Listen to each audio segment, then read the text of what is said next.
Dr. Valerie Nelson here, naturopathic doctor. And our website is drvalerienelson.com. Doctor spelled out. I wanted to take a few minutes to talk to you about keeping your kids healthy during the cold and flu season.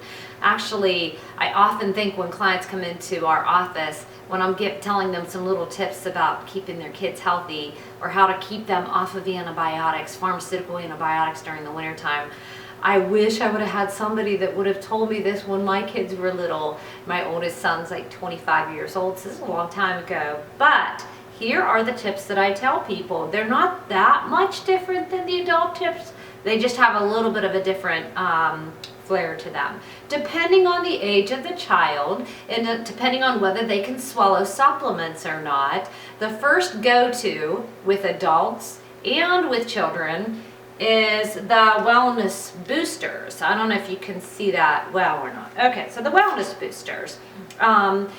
Again, this is our all natural plant-based antibiotics. Natural antibiotics do not do destruction to the good, healthy bacteria in your system like the pharmaceutical antibiotics do. So this is always the first go-to. Depending on the size of the child. With an adult, you can do, if they've been around somebody who's sick, I always say if you've been around somebody who's sick, somebody sick in your family, you're adult, you always want to take 3 of these. But if you're like, that would be like 12 and up. If you're 12 and under, you can take 1 or 2 of these. Some kids can't swallow yet, and we do have a liquid thing. I don't have it here. We have a liquid we carry in our office. It's like a children's liquid natural plant-based antibiotic. But if they can swallow, this is the one you want to go to because the adults and the children can use that. One little trick that I will teach people if they're trying to teach their children how to swallow a capsule. It's just a mental thing. No one's chewing their foods the way that they should today. So we all know we're eating and swallowing things this big. We know it. So it's a mental block when people can't swallow things. So one of the things we do to get them over that mental block is we tell them to take like a teaspoon of applesauce or yogurt, something that they're not going to naturally chew to swallow. And you can put the capsule right in the middle of the applesauce like that, bury it down a little bit, and you're going to tell them they're going to swallow it just like they swallowed the applesauce. I'll just do it for the sake of it. Super simple to swallow a capsule like that.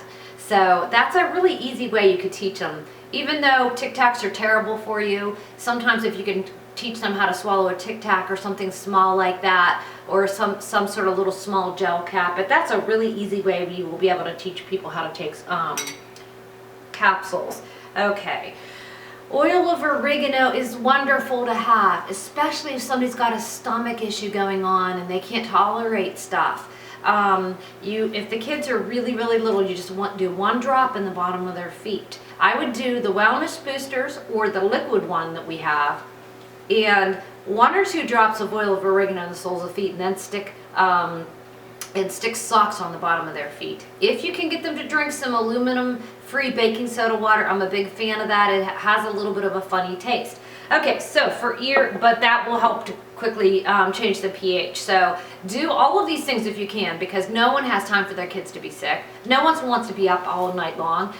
Working parents, what are they going to do when they have sick kids that are off of school? They have to take off time from work. Okay, so another wonderful thing to have if you have anybody in your house that tends to have earaches are ear drops. They come in different forms. We carry this one that's made from ground up grapefruit seeds, and we have another one that's made out of garlic. The garlic one smells a little bit worse, but they both work very well. So you can warm this up, or how you can warm it up is you can just stick a couple drops inside like a little tiny little cup or something, and stick that cup inside of warm water and make it more comfortable. It doesn't have to be warmed up. But when you stick these in the ear, you have the child lay down on the couch and you stick the 2 to 3 drops in the ear. You tuck a little cotton ball in the ear, but you have them lay there for like 5 minutes so that has a chance to go in. Because guess what? When you go to do the other ear, it's going to run out. So you might even want to put a half an hour space or something in between doing that, or 15 minutes or whatever. So you're going to put the drops in there. Or somebody has an ear infection or an ear ache in one ear, automatically do the other ear, because guess what? There's a high likelihood that it's going to travel to the other ear. So those are my little tips for keeping yourself healthy throughout the winter season. If for any reason you have to go on pharmaceutical antibiotics, make sure you do a good, very good probiotic. We have professional probiotics on our website or in the wellness center. And you got to make sure you do that for at least a good month afterwards. So those are my little tips for keeping your kiddos healthy throughout the winter season.